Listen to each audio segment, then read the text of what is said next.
we hit on Dylan. The second half against Rutgers, he was 2 of 9 for 14 yards. He was sacked 3 times.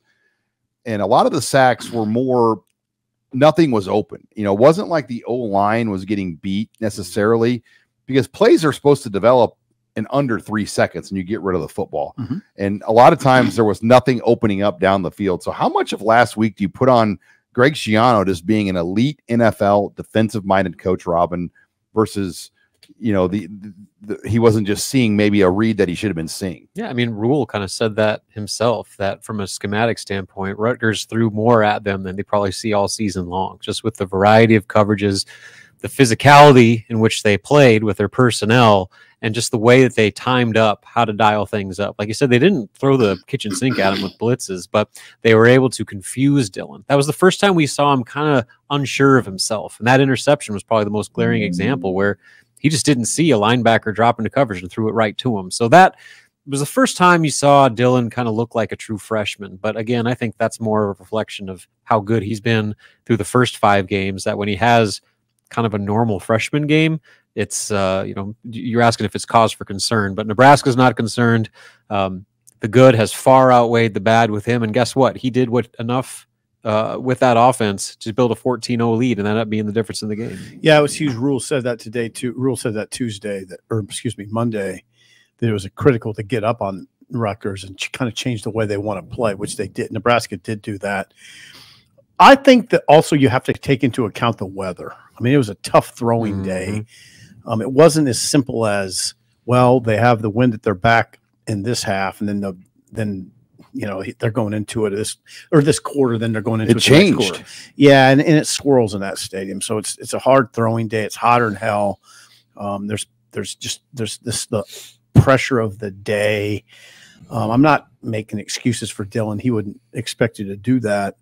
I just think it goes back to what you guys have established. Give Rutgers a lot of credit. Give Schiano, one of the best defensive minds in college football, a lot of credit. That weather and the wind, though, even Schiano said in his 37-year coaching career, he had never seen anything like that. What a weird day. And we're like, hey, welcome to Nebraska. This is just like a Tuesday for us normally. You think about some of those spring days that were like that, and Rule puts them outside in those days. Absolutely. And that's why. But God, those Tuesdays aren't 100 or they're 94 degrees. Oh, it was the hottest game in at least 40 years at kickoff time. 97 degrees was the kickoff temperature, and they said it was the hottest game since at least 1985. Yeah. I just Rutgers is a big, strong, physical team. Now, it is something to watch in Indiana. Maybe Rutgers found something that Indiana can copy.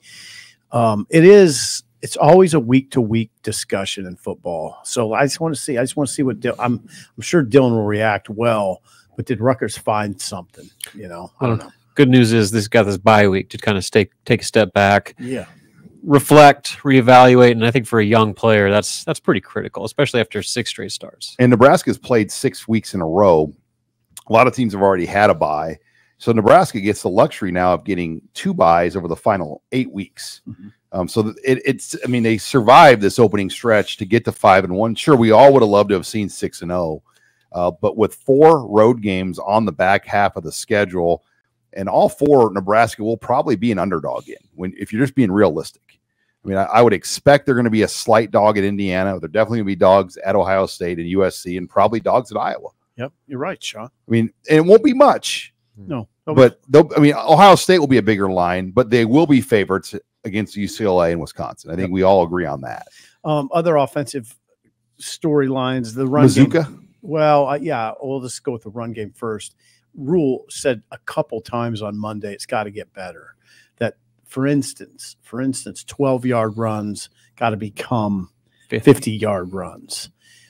Somebody cited the Dante Dowdell run it looked like he had a seam, but if you looked at that play again, that whatever it was, I think it was a safety, had an angle on him. I followed him in the press box. Remember that I said he's got to stretch that run out.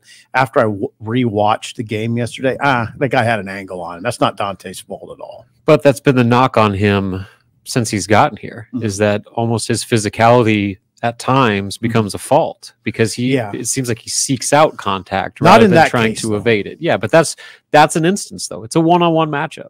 And he's saying like that guy was there's times when he's stiff arming people Yeah. so he's pushing away rather than throwing the defender in the dirt like Derrick Henry. Like, I mean, that's easier said than done, Sure. but for Nebraska to take its offense to that next level, particularly with its running game, guys just got to make plays. Yeah, when you're in a for sure. one-on-one situation, you got to make a play. Mhm. And if you don't, then you're going to be handcuffed as an offense. And they gave Emmett Johnson an opportunity, and it just wasn't his day against Rutgers. It wasn't. You know, they still got 100 and I mean, was 133 or 120. I mean, they got a quality number from the three backs. Yeah, but it was an under 4 yards per carry. It was 3.7 a carry when you take just the three top all backs. of them, right? Yeah, Emmett Johnson averaged 2.4. He averaged 2.4. I'm going off memory, but I can remember. Dowdell averaged 4.1. Ramir had a bigger day in terms of he had a big run. It was a lot of station to station baseball, though. There just wasn't much pop to it. Well, there hasn't been. There hasn't been much pop in the run game. That's exactly what Robin's referring to. They need that. This offense needs that help. And they're giving them reps. That's the thing. You would think the reps, I mean, that was a big workload last game. Yeah, it's not just on the running backs either. It's not like on first down, they're just the offensive line's blowing holes for them. You know, seldom see it. Do see it on occasion. But Rules seemed okay with the offensive line play. The grades, the offensive line grades, which I happen to have in front of me here. Thank you, Abby, for printing those for SIP. Yeah, Abby. The run grades weren't great, except for Justin Evans. Now, the tight ends and the receivers had good run block grades. The tight ends, yeah. And the receivers. Yeah, they did. But the offensive line run grades weren't nearly as good as their pass grades. So it wasn't, they didn't grade too badly in the passing game, the offensive line, but they didn't get enough done in the run game. They didn't.